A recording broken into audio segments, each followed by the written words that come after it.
And now, Lifestyles Unlimited presents the Real Estate Investor Radio Show. Over the next hour, we unfold your map to financial freedom. You'll learn how to retire through investing in single-family and multifamily real estate. You'll learn how to create cash flow and build wealth so you can have the time and money to live the lifestyle you want.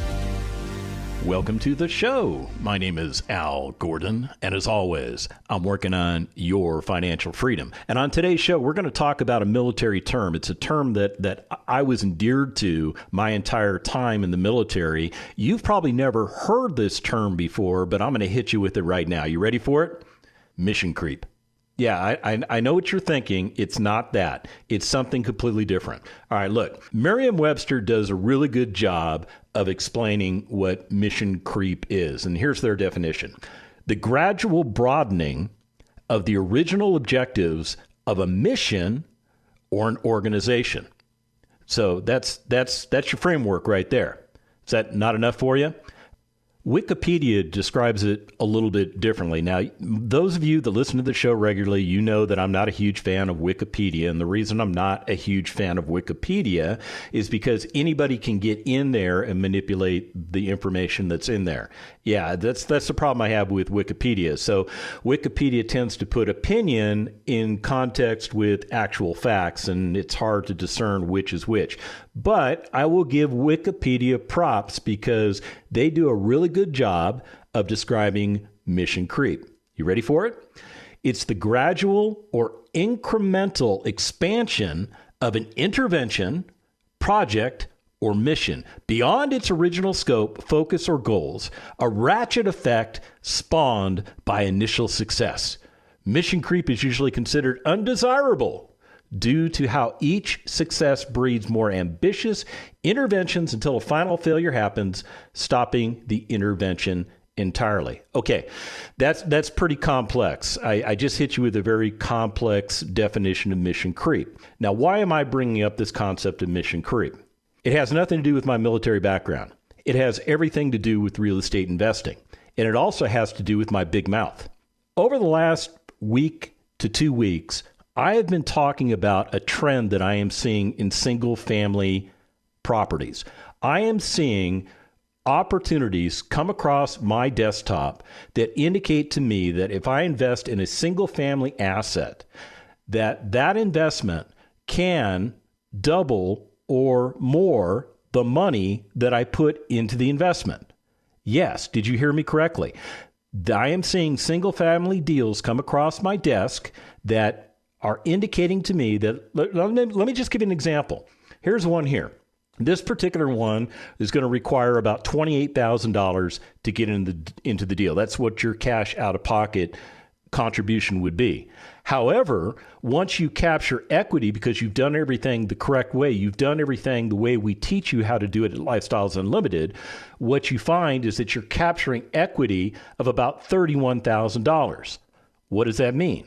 It means that $28,000 that you put into the deal spawned an additional $31,000 with equity. And in other words, you just doubled your money. Does that make sense? I mean, let's think about it. That's what, $61,000, $62,000 altogether? Maybe my numbers are a little bit off. Maybe my math's a little bit crazy. So 28 plus 31 is what? Almost $60,000, right? Okay, so that's what I'm talking about. So why am I bringing up this concept of mission creep? Well, it's because of my inbox. And it's got nothing to do with the deals coming in. It's coming from people like you that are listening to the radio show that have been invested in multifamily, that have been listening to what I've been telling them is going on in the single family space, and they are thinking, maybe I should explore investing in single family. I have been putting all of my money, all of my resources, all of everything that I have into the multifamily space.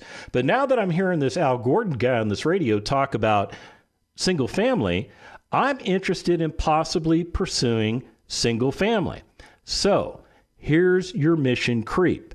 If you're a multifamily investor and you are organized and focused on multifamily investments, and you are considering getting into single family investments, that is a mission creep. That is you going off the intended roadmap that you were on and exploring a different branch of the roadmap. Now, I'm here to tell you, even though Wikipedia says that mission creep is usually considered undesirable because it usually results in failure, I think there's a different result. I think that you can do mission creep and you can do it successfully as long as you're staying focused on everything you need to stay focused on. You can do mission creep and it can be a successful endeavor. So I've been getting a lot of emails from Lifestyles Unlimited members and non-Lifestyles Unlimited members that are investing in multifamily because what they're hearing me say is that single family, for the first time in a long time, is actually poised to give us some really good rates of return on the investments that we make. And I articulate that on the show. As a result, people have gone to their email server or the email system or whatever they use, and they type in askal@luinc.com. They put that in the to box, askal@luinc.com. And then in the subject box, they put something in there. And then all of a sudden, in the narrative portion, I get some really great questions. And these questions have all been focused on, am I doing the right thing? Maybe I should consider shifting what I'm doing because what I'm doing isn't necessarily getting me to where I think I'm trying to get to. All right, time out right there. Everybody take a tactical pause. Let's talk this through. If you have a mission, if you have an objective, if you have that objective all laid out and you are monitoring that mission, you're monitoring the objective, you're monitoring what your investments are doing for you, and if those investments are not doing what they were projected to do for you, then those investments are, in Al's opinion, failing. They are failing. It doesn't mean they have failed. It means they are failing to reach their targeted goals. Does that make sense? Okay. At that point, you have to decide what you're going to do with that investment. Now, if you're invested as a passive investor, you can't just arbitrarily get out of the deal. There are ways that you could, but it's not like selling stock. Let's put it that way. It's not that easy, okay? You would have to get all of your fellow investors together, and you would have to have a meeting and discuss, why is this investment not doing so well? And then you have to ask the difficult question, what are we going to do about it? What are we going to do about it? You're either going to get that investment back on track, or you're going to consider divesting that investment. In other words, making that investment go away because you know that there are other potential investments you can make that can give you better rates of return. Is that mission creep? That's not mission creep at all. That is successfully monitoring your investments and making informed decisions on those investments as they relate to the original goals and objectives of that investment. Fair enough? Fair enough. Okay, so what would mission creep be? Well, mission creep would be, hey, you know what? I'm invested in like 22 different multifamily deals, and I'm purely a passive investor, but now I want to be a single family investor. And that's kind of what I'm seeing in the emails. I'm seeing a lot of passive investors saying they want to start becoming active investors. Now, is that mission creep? It could be mission creep because now, keep in mind, mission creep is going off of the original scope of what you're doing. You are modifying the original scope of your investing strategy. I think mission creep is not the bad thing that we in the military used to make it out to be. Yeah, mission creep in the military is when everything seems to be going bad and then all of a sudden it just turns to worse. It just turns to worse. That's kind of what mission creep is in the military. But mission creep in real estate investing, I think, is a natural occurrence where you make informed decisions as to where you are going as an investor. Let's say you have 22 passive investments and they're paying you cash flow and you're earning equity, but you're not an active investor because you're an inactive passive investor. Totally fine. Now you want to be an active single family investor. So there's some things you're going to have to do. You're going to have to build a team. You're going to have to talk with a mentor that understands what it is to be a single family investor. Maybe you want to invest in areas that are nowhere near where you live. Maybe you need to talk to the right single family mentor to give you advice on that. Now, here's my point. If you talk to a single family mentor that is excellent at properties in the Houston market, okay, and you live in Houston, but you don't want to invest in Houston. Let's say you want to invest in Kansas City, Missouri, of all places. You need to talk to a single family mentor that understands what it's like to live in one place and invest in another. That individual is going to give you different advice than the individual that invests where they live. Now, I'm not saying that any of that investment advice would be bad. That's not my point. My point is you're finding people that have walked a mile in the shoes you're about ready to walk a mile in. Yeah, it's as simple as that.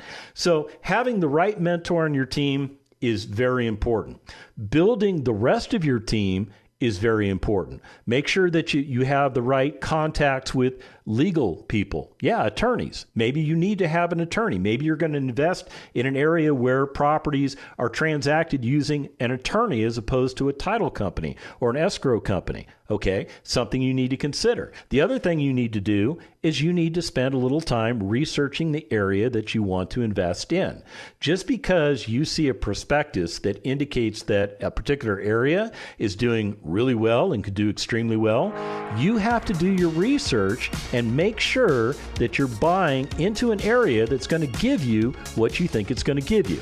When we come back from the break, I'm going to explore a deal that came across my desk that I think started this whole email chain. Stick around.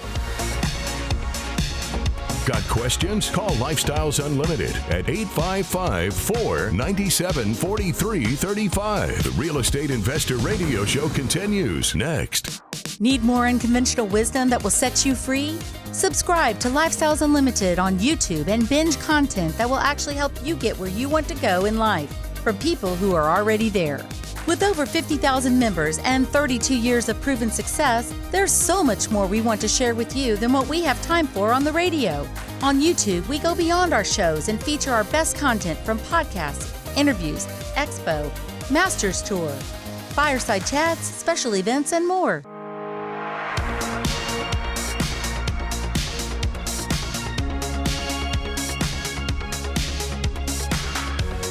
Creating the lifestyle you've always wanted. You're hearing Lifestyles Unlimited's Real Estate Investor Radio Show.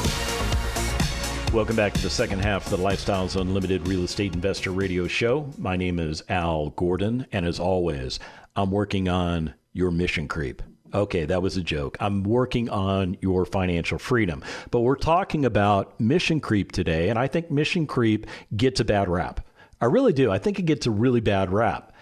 I think mission creep can be beneficial if it is managed and organized correctly.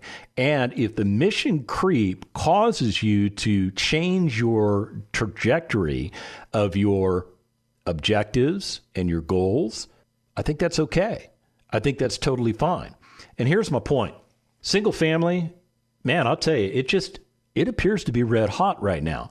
Now, one of the things Lifestyles Unlimited has done over the past year is we have opened up Lifestyles Unlimited realty companies in several different states across the United States.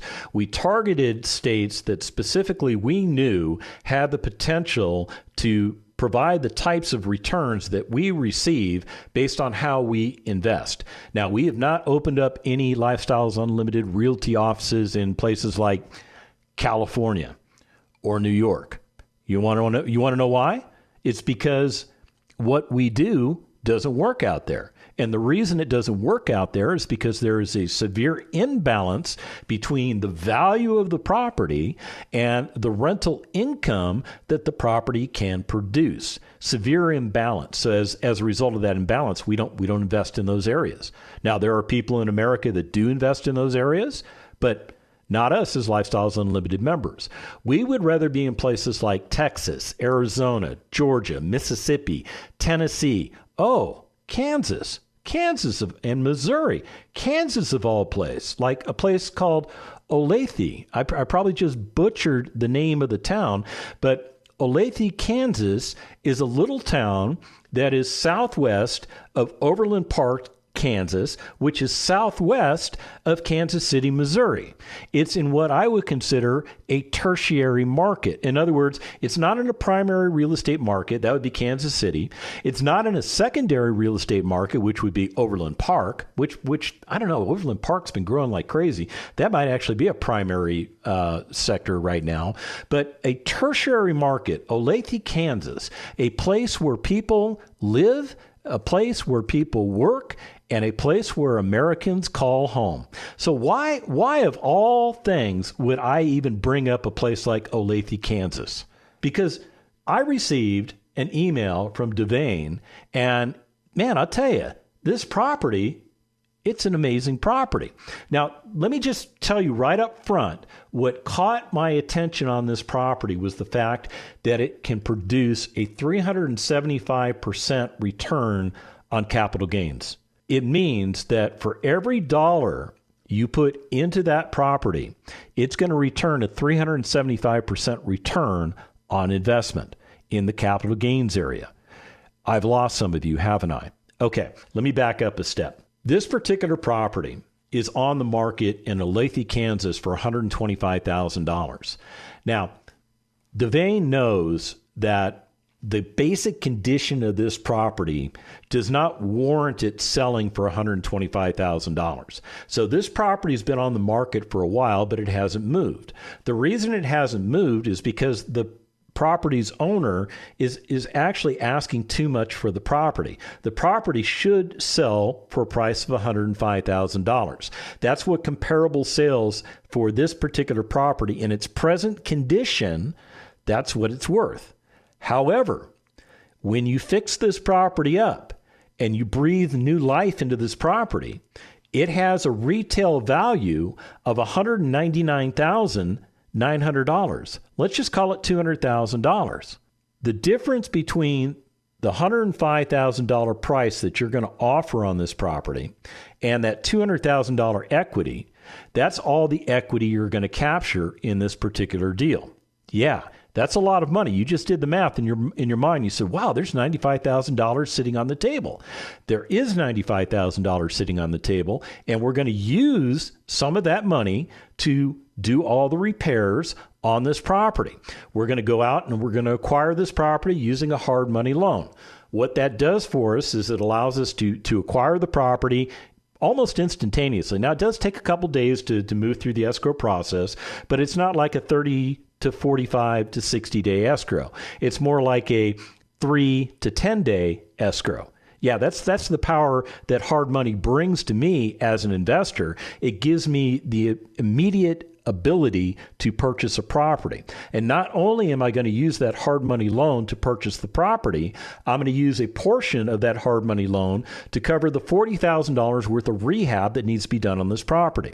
Now, I'm looking at pictures of this property, and the property doesn't look that bad. It really doesn't look that bad at all.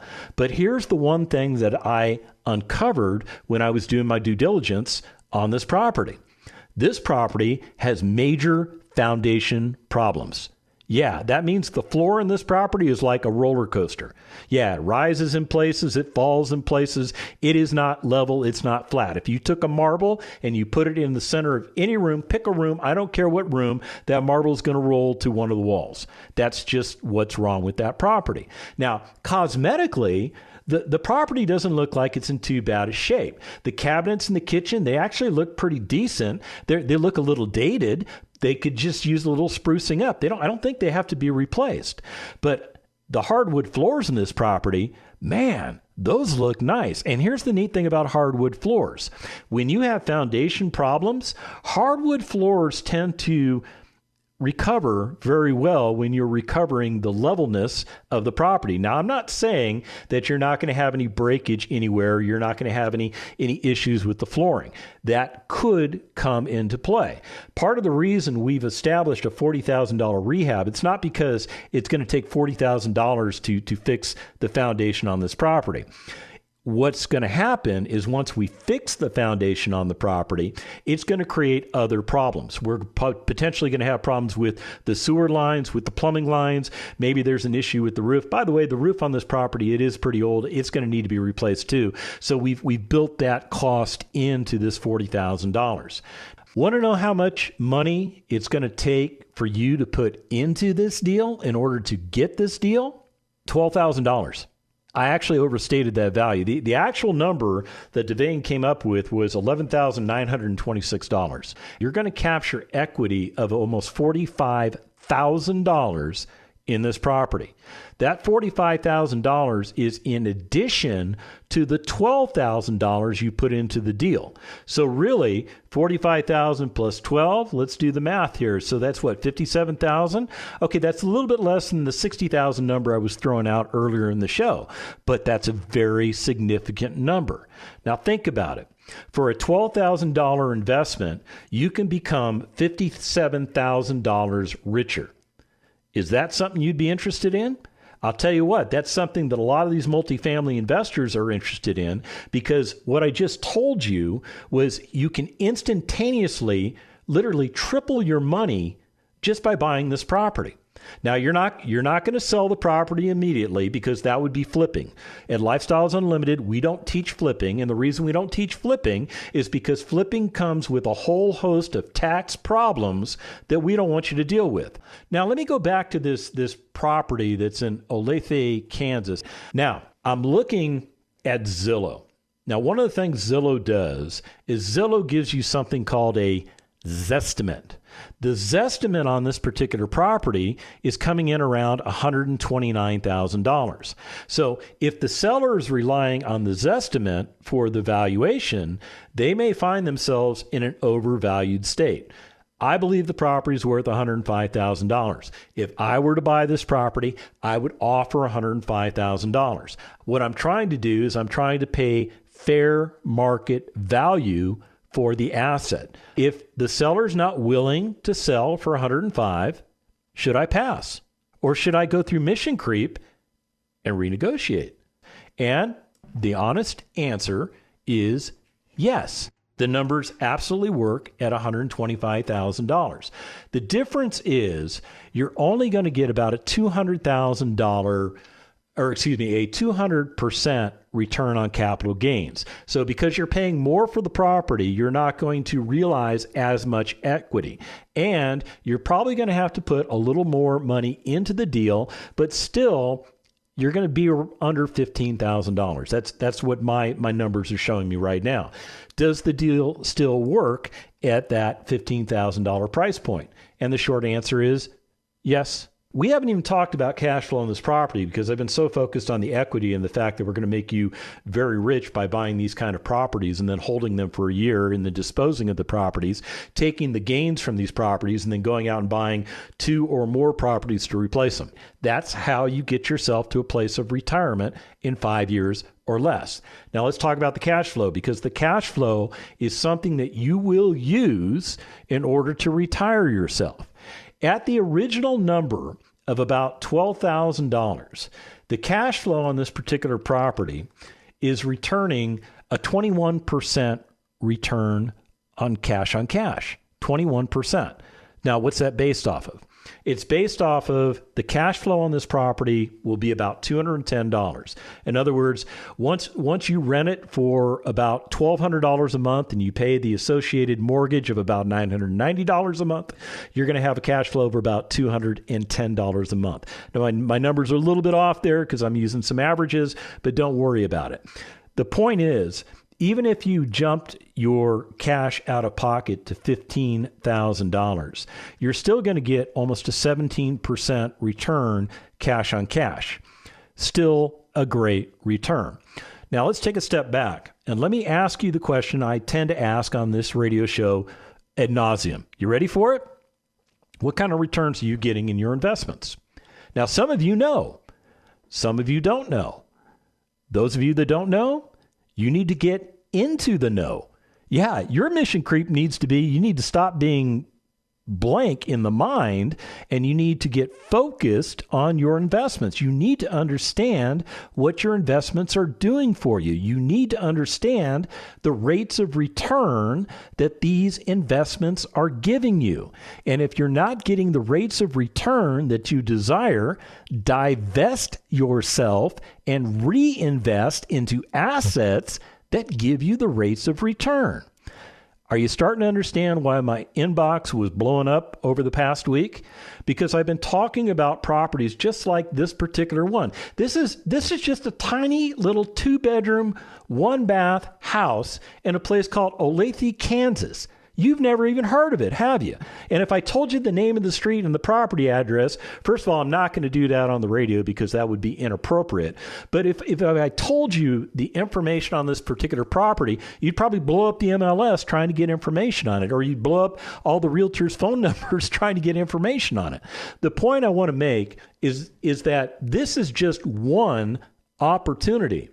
This is not the only opportunity that's out there. This is just one. I was looking at another opportunity that showed up, and this one's in the San Antonio market. This one gives me a doubling effect of my money. Now, it's not the tripling, almost quadrupling effect that this particular asset in Olathe, Kansas has the potential to provide to me, but I'm still doubling or better my money in about a year. Yes. Mission creep can be beneficial to you if you're staying focused on the big picture of everything. Just because you have your goals and objectives all lined out doesn't mean you should not revisit those goals and objectives. As a matter of fact, if you're not revisiting your goals and objectives at least annually, you're wrong. You're wrong. You shouldn't be investing that way. You need to have your eye on the prize. You need to constantly be reevaluating the investments that you have made. You need to sell your dogs don't sell your dogs. I love my dogs. I'm not going to sell my dogs. I'm talking about my puppies. Yeah, my puppy dogs. Now, what I mean by the dogs, I'm talking about the ones that are underperforming. If you have assets in your portfolio that are underperforming, get rid of them. Get rid of them.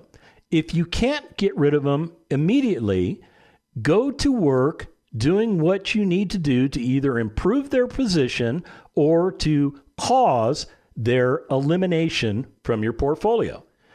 All of you that are invested in multifamily properties as passive investors, you are protected by a subscription agreement. There are rules of engagement that are outlined in that subscription agreement that allows you to vote out a lead investor or a syndicator and take over the property. Now, some of you are invested in syndicated deals that don't provide those provisions.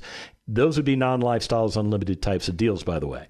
In Lifestyles Unlimited, we have provisions in all of our agreements that allow the lead investors to be voted out if they are not doing what they said they were going to do. It is a get-out-of-jail-free card. There's no other way to describe that thing. It's a get-out-of-jail-free card. And I have seen many instances where passive investors have been invested in a multifamily community. The multifamily community isn't doing what it's supposed to do. In other words, the lead investor is not executing the plan that they laid out effectively. They're not getting the rates of return they're supposed to do. They have an annual meeting. The passive investors get together and they elect to vote the lead investor out. And somebody else from within that body takes over as the lead investor and they put that asset back on track. It happens. It happens. That's a case of mission creep, but that's a good mission creep because you're understanding that there is a problem and you are working to resolve the problem. Yeah. So mission creep, whether you think it's a good thing, bad thing, you're indifferent about mission creep, or if you just want me to stop saying mission creep, is immaterial to me. What's material to me is that you are focused on getting yourself retired in the next 5 years, that you are doing the things that you need to do to accomplish that retirement, and most importantly, that you are actively engaged, whether you're inactive as an investor or active as an investor, you're actively engaged in monitoring and managing your assets. Look, if you want to do what I do, if you want to do what the 50,000 members of Lifestyles Unlimited do, go to lifestylesunlimited.com, sign up for a free workshop, and let's get you going. The information and opinions you hear on the Lifestyles Unlimited Real Estate Investor Radio Show are those of the host, guests, and callers. The Lifestyles Unlimited Real Estate Investor Radio Show is for entertainment purposes only. Please consult a professional regarding your personal investment needs. Nothing presented constitutes an endorsement, recommendation, offer, or solicitation to buy or sell any product or security.